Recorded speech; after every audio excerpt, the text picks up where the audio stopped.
Good morning student, my dear student. Class BA part third year और BA part third year के अंतर्गत जो हमारी बुक चल रही है वो चल रही है ज्योग्राफी ऑफ इंडिया, भारत का भूगोल। और इस भारत के भूगोल के अंतर्गत हमने जो हमारा टॉपिक चला रखा है वो है आपका एग्रीकल्चर। और इस एग्रीकल्चर टॉपिक के अंतर्गत हमने सबसे पहले एग्रीकल्चर का मीनिंग जाना था। एग्रीकल्चर के मीनिंग के बाद में हमने जो हमारी फसलें हैं उन फसलों के वर्गीकरण को जाना था। और फसलों के वर्गीकरण के अंतर्गत सबसे पहले हमने ऋतुओं के आधार पर या मौसम चक्र के आधार पर फसलों का वर्गीकरण देखा था। और ऋतुओं के आधार पर हमने फसलों को 3 कैटेगरियों में बांटा गया है, जिसके अंतर्गत जो पहली कैटेगरी आती है वो आती है रबी की फसल। रबी की फसल शीतकालीन फसल मानी जाती है और जिसको अक्टूबर और नवंबर माह में बोया जाता है और मार्च और अप्रैल के अंतर्गत काट लिया जाता है। इसके बाद में दूसरी जो हमारी फसल थी वो थी खरीफ की फसल। खरीफ की जो फसल है वो हमारी वर्षाकालीन फसल मानी जाती है। वर्षाकालीन फसल मानी जाती है जिसको हम जो है जुलाई और अगस्त के माह के अंतर्गत बोते हैं और इसको हम सितंबर और अक्टूबर माह में काट लेते हैं। इसके बाद हमने तीसरी जो फसल देखी वो थी जायद की फसल। जायद की जो फसल है उसको हम शीतकालीन फसल तथा वर्षाकालीन फसल की मध्यावधि के बीच में बोते हैं और इसके अंतर्गत साग सब्जियों वाली फसलों को उत्पादन किया जाता है। मई और जून का जो महीना होता है उस मई और जून के महीने के अंतर्गत जायद की फसल का उत्पादन किया जाता है, जिसमें ककड़ी, खीरा, तरबूज, खरबूज और चारे की फसलें उगाई जाती हैं। इसके बाद में हमने देखा था उपयोग के आधार पर फसलों की अगर हम क्लासिफिकेशन की बात की थी कि यूटिलिटी के आधार पर अगर हम फसलों के प्रकारों की अगर बात करते हैं तो हमने यूटिलिटी के आधार पर 3 प्रकार की फसलों को देखा था। उसमें पहली जो फसल थी वो थी आपकी खाद्यान्न फसलें। खाद्यान्न फसलें जिनका उपयोग हम खाने के रूप में करते हैं, भोजन के रूप में करते हैं। और खाद्यान्न फसलों के अंतर्गत हमने जो प्रमुख खाद्यान्न फसलें भारत की थी जिनके बारे में हमने अध्ययन किया था गेहूँ और चावल। गेहूँ और चावल के बाद में और जो हमारी अन्य प्रमुख खाद्यान्न फसलें हैं जिसके अंतर्गत मोटा अनाज आता है और मोटे अनाज के अंतर्गत ज्वार आती है, बाजरा आता है, मक्का आता है, जौ आता है। ये हमारी प्रमुख भारत की खाद्यान्न फसलें हैं जिनका हम उपयोग जो है भोजन के रूप में करते हैं, खाने के रूप में करते हैं, इसलिए इन्हें हमने खाद्यान्न फसलों की संज्ञा दी है। इसके बाद में हमने औद्योगिक फसलों के बारे में आपसे बात की थी कि वे फसल जो उद्योगों के लिए कच्चा माल उपलब्ध कराती हैं, जिनके अंतर्गत हमने गन्ने को पढ़ा, कपास को पढ़ा, सरसों को पढ़ा, तिलहन को पढ़ा, दलहन को पढ़ा। इसके बाद में हमने बागाती या व्यापारिक फसलों की बात की। व्यापारिक फसलें या बागाती फसलें वे फसलें जो व्यापार की दृष्टि से उत्पादित की जाती हैं, जिसके बड़े बड़े बागान लगाए जाते हैं, जैसे चाय के बागान हैं, कहवा के बागान हैं, कॉफ़ी के बागान हैं, तंबाकू के बागान हैं, रबड़ के बागान हैं। ये जो हैं हमने उपयोग के आधार पर फसलों के बारे में अध्ययन किया था। और उसके बाद में हमने ये देखा था कि भारत जो है कृषि प्रधान देश है और भारत के अंतर्गत लगभग 2/3 जो लोग हैं वो कृषि से जुड़े हुए हैं। और भारत के अंतर्गत जो प्रमुख अर्थव्यवस्था का जो प्रमुख स्रोत है वो कृषि है। और कृषि जो है भारत के लगभग 15 लाख वर्ग किलोमीटर क्षेत्र के अंतर्गत जो है कृषि संपन्न की जाती है। और उसके बाद में हमने आपको प्रमुख खाद्यान्न फसलों के बारे में चर्चाएं की थी। और प्रमुख खाद्यान्न फसलों के अंतर्गत हमने गेहूं और चावल के बारे में कि कौन कौन सी भौगोलिक परिस्थितियां जो हैं इन खाद्यान्न फसलों के लिए उपयुक्त मानी जाती हैं उनका हमने अध्ययन किया था। और आज जो है हम मोटे अनाजों का अध्ययन करेंगे। और मोटे अनाजों के रूप में जो मोटे अनाज जो खाद्यान्न फसलों के रूप में उत्पादित किए जाते हैं उसमें सबसे पहले हम एक एक का वर्णन करेंगे, ज्वार, बाजरा, मक्का और जौ। देखिए मोटा अनाज जिसके अंतर्गत हम सबसे पहले ज्वार की बात करते हैं। अगर हम ज्वार की बात करते हैं तो हम इस बात से अच्छी तरह से परिचित हैं कि ज्वार जो है वो एक ऐसी फसल है जिसे रबी और खरीफ दोनों ही फसलों के अंतर्गत बोया जा सकता है। ज्वार की फसल को रबी और खरीफ दोनों ही फसलों के अंतर्गत बोया जा सकता है। इसका जो उपयोग है तो नंबर 1 पहली बात हमारे सामने ये क्लियर हो गई कि ये रबी और खरीफ, रबी तथा खरीफ दोनों फसलों में उत्पादित की जाती है।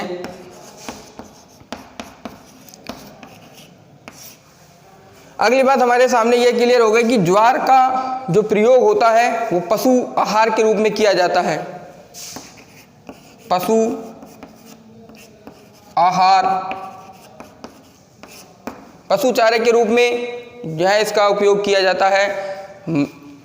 ज्वार की जो फसल है वो रबी और खरीफ दोनों ही फसलों के क्रम में बोई जाती है और साथ ही साथ इसे हम चारे की फसल भी कह सकते हैं। पशु आहार के लिए सबसे उत्तम मानी जाती है।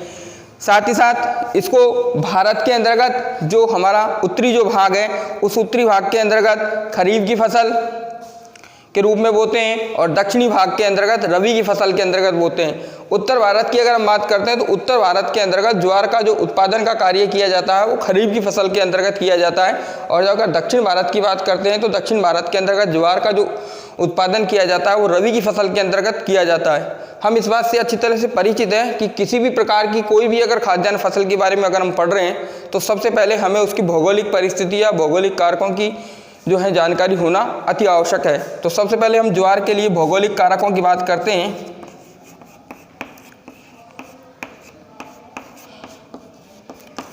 अगर हम भौगोलिक कारकों की बात करते हैं, भौगोलिक कारक, इस भौगोलिक कारक के अंतर्गत हमें इस बात से हम सभी परिचित हैं कि सबसे महत्वपूर्ण जो कारक आता है वो आता है तापमान। अगर हम तापमान की बात करते हैं तो 20 डिग्री से लेकर 25 डिग्री सेंटीग्रेड तापमान इस फसल के लिए आवश्यक है। वर्षा की अगर हम बात करते हैं तो 100 सेमी, लगभग 100 सेमी वर्षा की आवश्यकता होती है। मृदा की अगर हम बात करते हैं तो दोमट चिकनी मिट्टी, दोमट चिकनी काली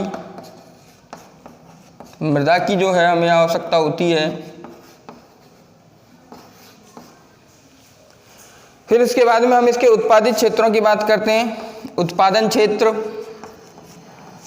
उत्पादन क्षेत्रों के अंतर्गत हम इस बात से अच्छी तरह परिचित हों कि भारत के अंतर्गत ज्वार का उत्पादन कहाँ कहाँ किया जाता है। तो भारत के अंतर्गत जो ज्वार का जो सर्वाधिक जो उत्पादन किया जाता है वो किया जाता है महाराष्ट्र। महाराष्ट्र के अंतर्गत उत्पादन की दृष्टि से इसका प्रथम स्थान है। उत्पादन में इसका महाराष्ट्र राज्य का पहला स्थान है।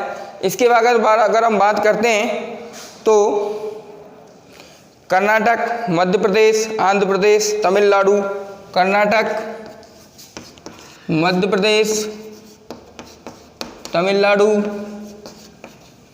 गुजरात, राजस्थान, आंध्र प्रदेश आदि राज्यों के अंतर्गत जो है ज्वार का उत्पादन का कार्य किया जाता है। भारत के अंतर्गत जो ज्वार है वो पशु आहार के रूप में सबसे ज़्यादा प्रयोग की जाती है। इसके लिए भौगोलिक जो परिस्थितियाँ होनी चाहिए, उन भौगोलिक कारकों की अगर हम बात करें तो ज्वार के लिए तापमान जो होना चाहिए वो 20 से लेकर 25 डिग्री सेंटीग्रेड तापमान होना चाहिए। और हम वर्षा की बात करते हैं तो 80 से लेकर 100 सेमी वर्षा इसके लिए आवश्यक मानी गई है। अगर इसके अंदर का सोइल की बात करते हैं कि ज्वार की फसल के उत्पादन के लिए किस प्रकार की सोइल की आवश्यकता होती है, किस प्रकार की मिट्टी की आवश्यकता होती है, तो हमें यहाँ दोमट मिट्टी, चिकनी मिट्टी या काली मिट्टी के अंतर्गत इसका सबसे ज़्यादा उत्पादन किया जाता है। और ज्वार की अगर हम उत्पादकता की बात करते हैं तो उत्पादकता के अंतर्गत महाराष्ट्र जो है वो प्रथम स्थान पर आता है, दूसरे स्थान पर कर्नाटक आता है। उस प्रकार से महाराष्ट्र, कर्नाटक के बाद में मध्य प्रदेश, तमिलनाडु, गुजरात, राजस्थान और आंध्र प्रदेश के अंतर्गत जो है इसका सर्वाधिक उत्पादन ज्वार का किया जाता है। इस तरह से जो ज्वार है वो एक हमारी फसल मानी जाती है मोटे अनाजों के रूप में। तो ये ज्वार के बारे में मैंने जाना है। मोटे अनाज की चर्चाएं कर रहे हैं और इस मोटे अनाज के अंतर्गत सबसे पहले हमने ज्वार को पढ़ा है। ज्वार के बाद में अगर हम दूसरी बात करते हैं, मक्का की बात करते हैं।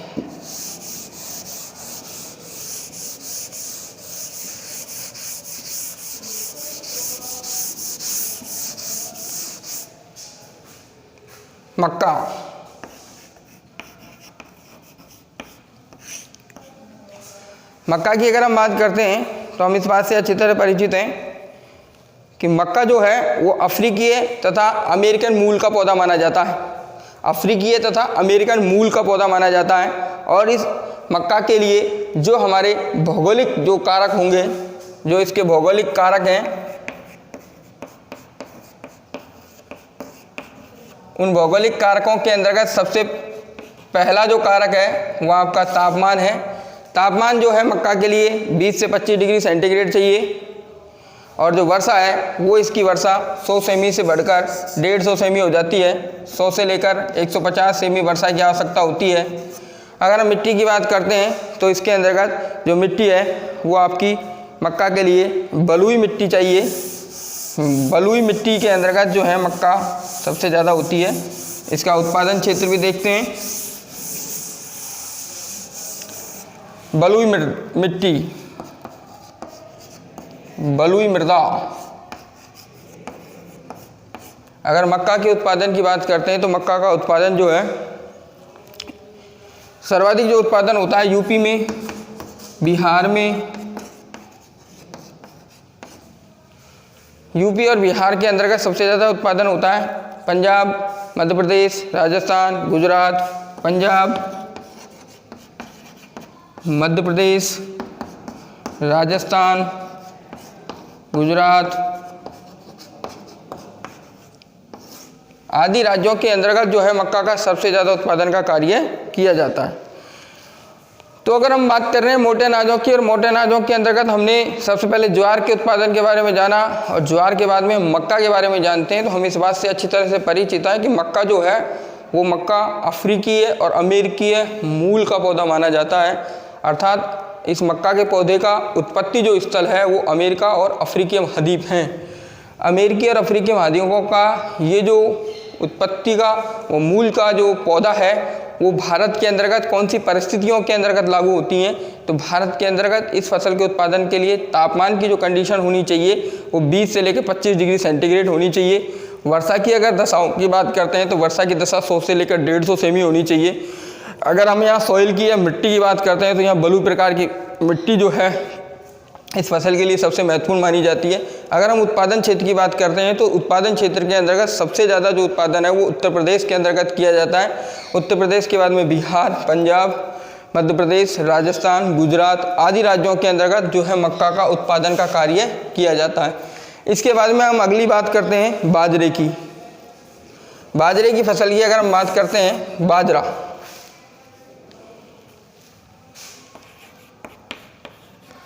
तो बाजरा जो है एक प्रमुख खाद्यान्न फसल है। ये खरीफ की प्रमुख खाद्यान्न फसल है। गरीब की भोजन के रूप में, गरीब जो होता है इसको भोजन के रूप में सबसे ज़्यादा प्रयुक्त करता है, इसलिए इसे गरीब का भोजन कहते हैं। खरीफ की प्रमुख फसल है और इसके लिए जो भौगोलिक कारकों की आवश्यकता होती है वो भौगोलिक कारकों के लिए तापमान का मान जो है वो 20 से लेकर 25 डिग्री सेंटीग्रेड, लेकिन यह वर्षा का मान जो है वो घट जाता है और वर्षा का मान घटकर 80 सेंटीमीटर हो जाता है। यहाँ जो अगर मिट्टी की बात करते हैं तो बलुई प्रकार की मिट्टी पाई जाती है। और उत्पादन की अगर हम बात करते हैं तो सबसे ज़्यादा उत्पादन जो है बाजरे का वो राजस्थान के अंतर्गत किया जाता है। उत्पादन क्षेत्रों की अगर हम बात करें तो सबसे ज़्यादा उत्पादन जो है राजस्थान में किया जाता है। राजस्थान, गुजरात, मध्य प्रदेश, इन राज्यों के अंतर्गत सबसे ज़्यादा इसका उत्पादन का कार्य किया जाता है।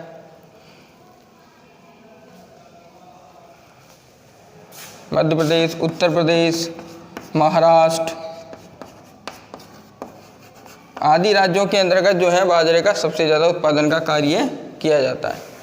तो मोटे अनाजों के अंतर्गत हमने अब तक ज्वार को जाना, फिर मक्का को जाना, फिर बाजरे को जाना। इन तीनों को ही हमने मोटे अनाजों के रूप में जाना है और इन तीनों ही फसलों के लिए मोटे अनाज के लिए किस प्रकार की भौगोलिक परिस्थितियाँ होनी चाहिए वो सारी भौगोलिक परिस्थितियों के बारे में समझा है और इनके उत्पादित क्षेत्रों के बारे में समझा है। एक बार देखते हैं कि जो बाजरा जो है वो खरीफ की प्रमुख फसल मानी जाती है। इसको हम गरीब की खाद्यान्न फसल भी कहते हैं। इसके अगर भौगोलिक कारकों की बात करें तो तापमान के लिए 20 से 25 डिग्री सेंटीग्रेड तापमान की आवश्यकता होती है और वर्षा की अगर हम बात करते हैं तो इसमें 80 सेमी वर्षा की आवश्यकता होती है। अगर हम मृदा की अगर हम बात करते हैं तो बलुई मिट्टी की जो है इसके अंतर्गत आवश्यकता होती है। उत्पादित क्षेत्रों की बात करते हैं तो सबसे ज़्यादा जो बाजरे का जो उत्पादन करने वाला जो राज्य है वो राजस्थान है। राजस्थान के बाद गुजरात, मध्य प्रदेश, उत्तर प्रदेश, महाराष्ट्र आदि राज्यों के अंतर्गत जो है बाजरे का उत्पादन का कार्य किया जाता है। और इसी मोटे अनाज के अंतर्गत अगला जो है आपका वो आता है जौ। बाजरे के बाद में आता है जौ और जौ का जो उत्पादन किया जाता है वो रबी की फसल के अंतर्गत किया जाता है। रबी की फसल के अंतर्गत इसका उत्पादन किया जाता है। और जौ का प्रयोग जो है हम शराब उद्योग के अंतर्गत भी करते हैं। जौ का उपयोग जो है हम शराब बनाने के लिए करते हैं और पशु आहार के रूप में भी जौ का प्रयोग किया जाता है। और जौ की फसल के लिए जो भौगोलिक कारक हैं, उन भौगोलिक कारकों के अंतर्गत जो टेम्परेचर का मान होता है वो 10 डिग्री से 18 डिग्री सेंटीग्रेड, 10 डिग्री से 18 डिग्री सेंटीग्रेड। और जो वर्षा की जो दशाएं होती हैं, वो वर्षा की दशाएं 70 से 100 सेमी, 70 से 100 सेमी वर्षा की आवश्यकता होती है। अगर हम मिट्टी की अगर हम बात करते हैं तो यहाँ कांपीय मिट्टी या जलोढ़ मिट्टी, मृदा की अगर हम बात करते हैं तो कांपीय मृदा या जलोढ़ मृदा की आवश्यकता होती है। जो भारत के अंतर्गत जलोढ़ मृदा का विस्तार जो है सबसे ज़्यादा पाया जाता है। हमने आपको बताया था कि जो नदी जो बहाकर लाई जाने वाली मिट्टी जो होती है वो जलोढ़ मृदा कहलाती है। अगर इसके हम उत्पादित क्षेत्र की बात करते हैं तो इसका जो सबसे ज़्यादा उत्पादन होता है वो उत्तर प्रदेश के अंतर्गत होता है, उसके बाद में ये राजस्थान के अंतर्गत, उसके बाद में हरियाणा के अंतर्गत, उसके बाद में ये महाराष्ट्र के अंतर्गत, मध्य प्रदेश के अंतर्गत आदि राज्यों के अंतर्गत इसका उत्पादन का कार्य किया जाता है। लेकिन सबसे ज़्यादा जौ का जो उत्पादन जो है वो यूपी के अंतर्गत किया जाता है, उत्तर प्रदेश के अंतर्गत किया जाता है। तो हमने आज खाद्यान्न फसलों के अंतर्गत, मोटे अनाज के अंतर्गत ये 4 प्रमुख फसलें जिसके अंतर्गत हमने ज्वार, मक्का, बाजरा और जौ को पढ़ा। अब प्रमुख खाद्यान्न फसलों के अंतर्गत हमने जो हमारी प्रमुख खाद्यान्न फसलें हैं,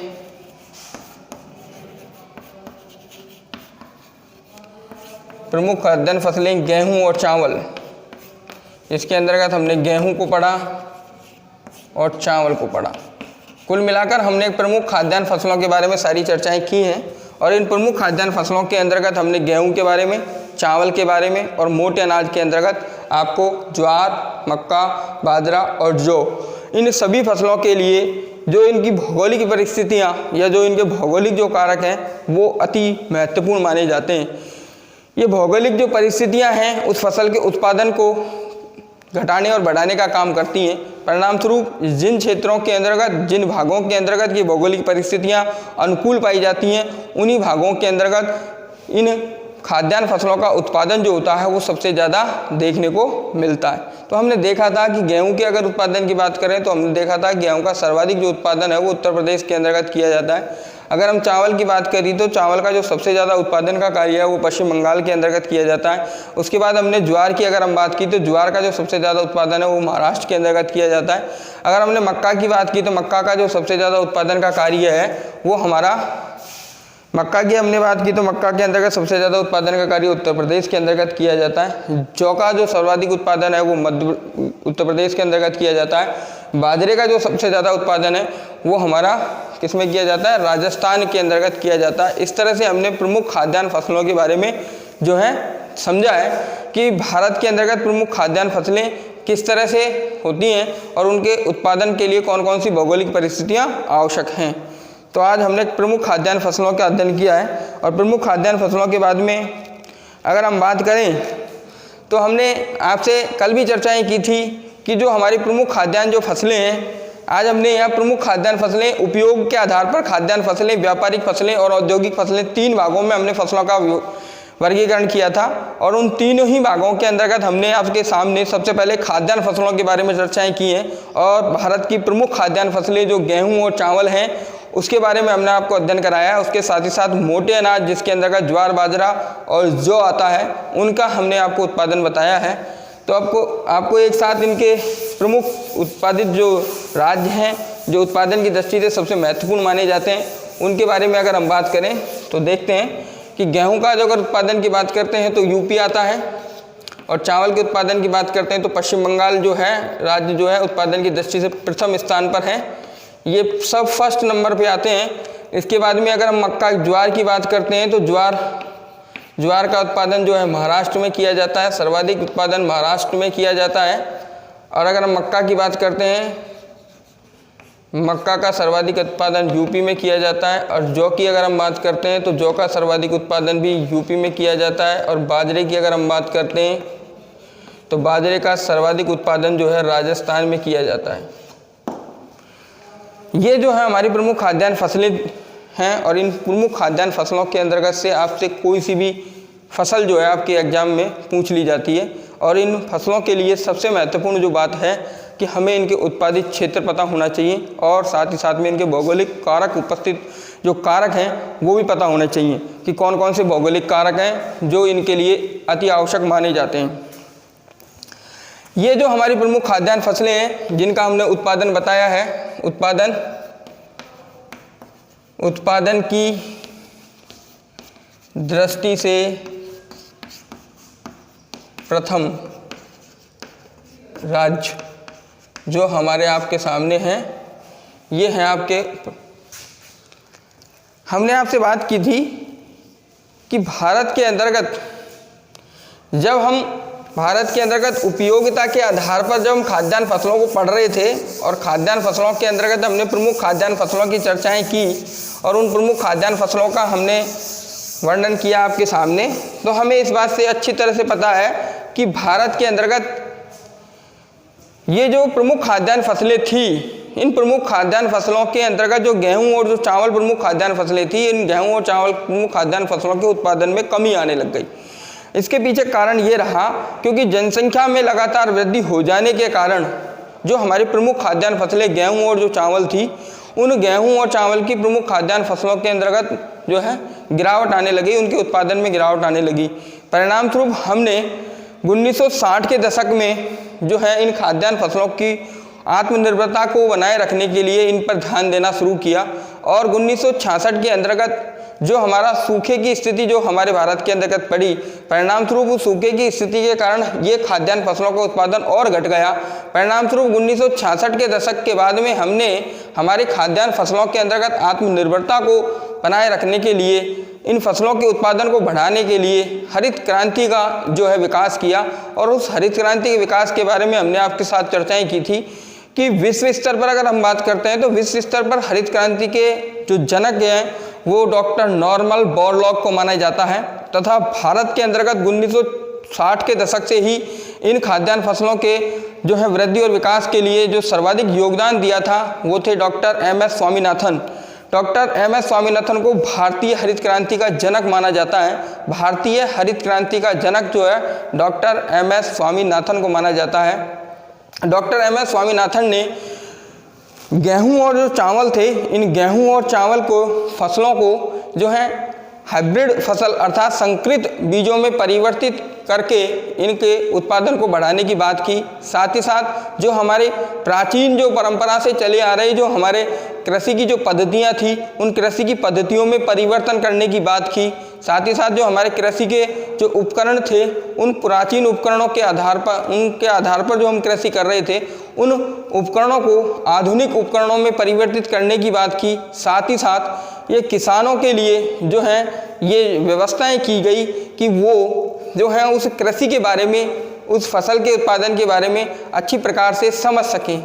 तो इसके लिए हमने सबसे पहले क्या किया कि हमने इनके विकास करने के लिए एक 7 राज्यों के अंतर्गत, भारत के अंतर्गत हरित क्रांति की अगर हम बात करते हैं तो भारत के अंतर्गत हमने जो हरित क्रांति के परिणाम स्वरूप जो हरित क्रांति का विकास करने के लिए जो सबसे पहले पहल जो की, तो उसके अंतर्गत पंजाब और हरियाणा जो राज्य थे उन्होंने सबसे पहले हरित क्रांति के जो है फसलों के उत्पादन के लिए पहल की।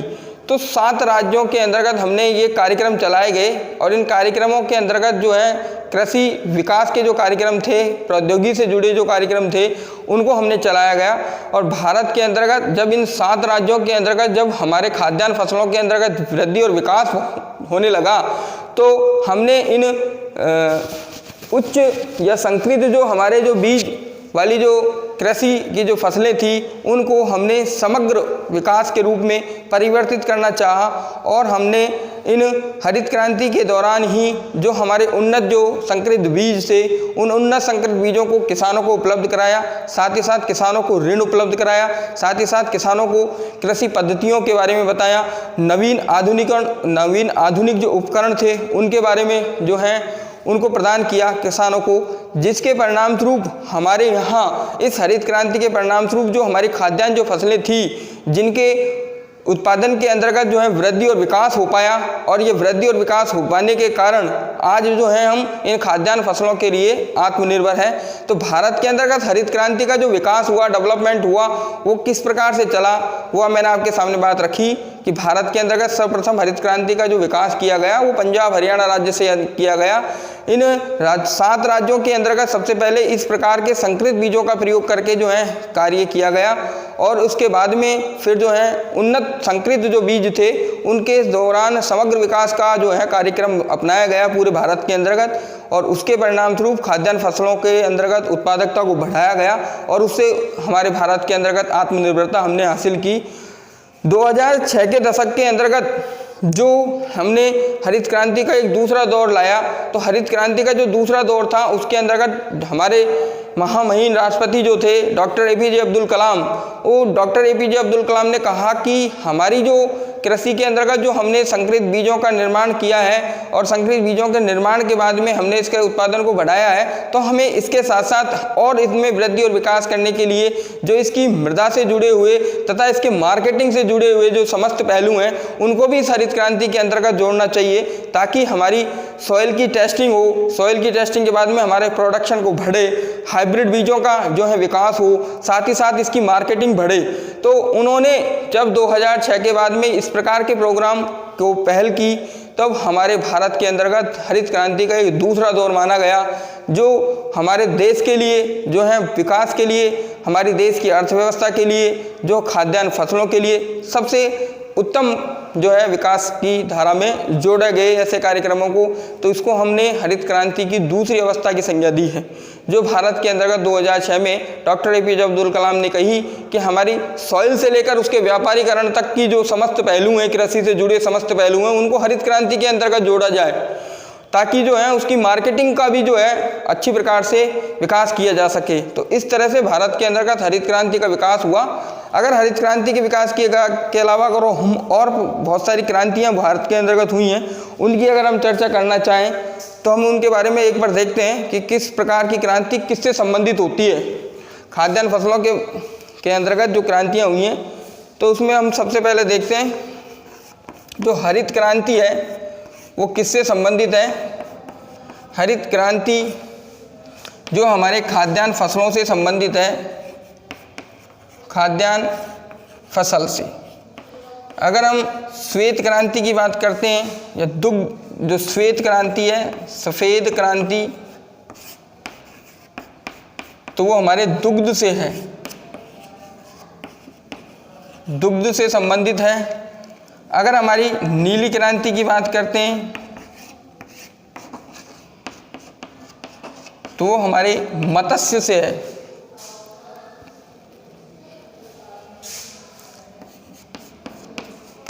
मत्स्य से है। और पीली क्रांति की बात करते हैं तो पीली जो क्रांति है वो हमारे तिलहन अर्थात सरसों से मानी जाती है। गोल क्रांति की अगर हम बात करते हैं तो गोल क्रांति हमारी आलू से मानी जाती है। अगर हम रजत क्रांति की बात करते हैं तो हमारी रजत क्रांति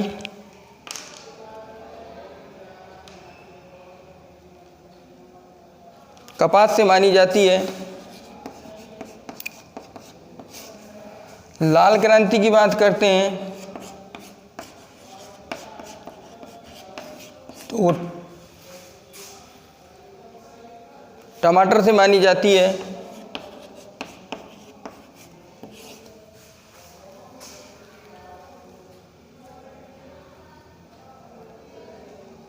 अगर स्वर्ण क्रांति की बात करते हैं तो वो जूट से मानी जाती है।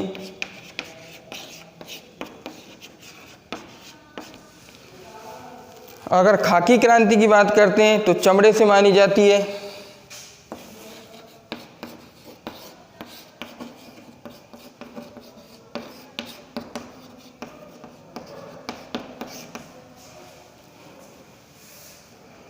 भूरी क्रांति की बात करते हैं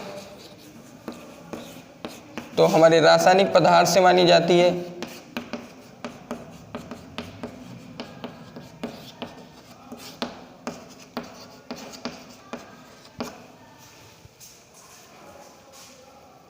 अगर सिल्वर क्रांति की बात करते हैं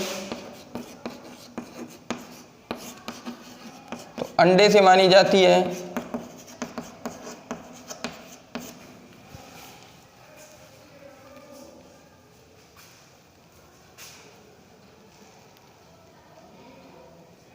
और बादामी क्रांति की बात करते हैं तो हमारी मसालों से मानी जाती है।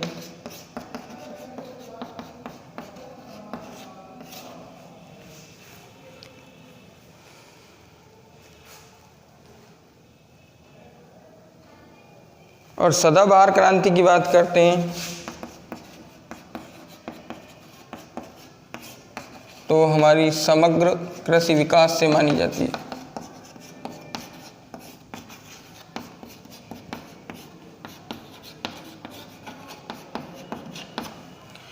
तो भारत के अंतर्गत अगर हम सभी चीज़ों की अगर हम बात कर रहे थे हरित क्रांति की, तो हरित क्रांति जो है हमारे खाद्यान्न फसलों से जुड़ी हुई है, जिसके अंतर्गत प्रमुख खाद्यान्न फसलें गेहूं और चावल आती हैं। अगर हम श्वेत क्रांति या सफ़ेद क्रांति की बात करते हैं तो वो दुग्ध से जुड़ी हुई है। अगर हम नीली क्रांति की बात करते हैं तो हमारी मत्स्य से जुड़ी है, मछलियों से जुड़ी हुई है। अगर पीली क्रांति की बात करते हैं तो तिलहन अर्थात सरसों की फसल से जुड़ी हुई है।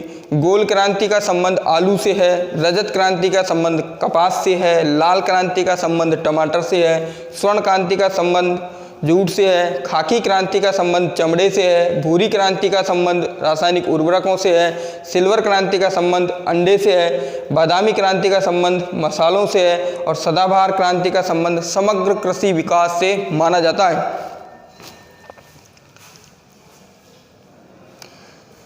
इस तरह से हमने आज आपके सामने ये प्रमुख खाद्यान्न फसलों के बारे में बात की है और प्रमुख खाद्यान्न फसलों के उत्पादन के अंतर्गत जो वृद्धि और विकास करने के लिए भारत के अंतर्गत जो हरित क्रांति अपनाई गई थी, उस हरित क्रांति के बारे में भी आपको बताया है कि किस तरह से हरित क्रांति भारत के अंतर्गत उत्पन्न हुई और हरित क्रांति के जनक कौन थे और हरित क्रांति के दौरान भारत के अंतर्गत उत्पादकता के अंतर्गत किस प्रकार से वृद्धि और विकास हुआ।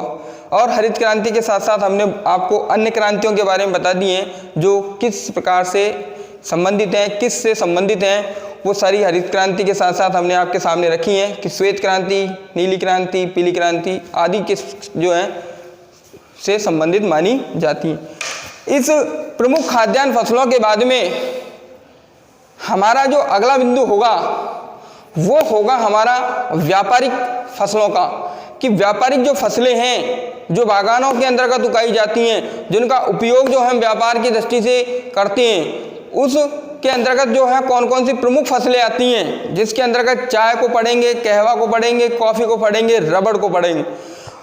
उसके बाद में हम औद्योगिक फसलों के बारे में बात करेंगे कि भारत के अंतर्गत कौन कौन सी औद्योगिक फसलें, और उन औद्योगिक फसलों के अंतर्गत हम सबसे महत्वपूर्ण जो फसलें पढ़ेंगे, जो हमारे बड़े उद्योग हैं, जिसके अंतर्गत आपका चीनी उद्योग जो गन्ने की फसल पर आधारित है और आपका कपड़ा उद्योग जो आपके कपास पर आधारित है। इनके बारे में अगले वीडियो के अंतर्गत अध्ययन करेंगे। धन्यवाद।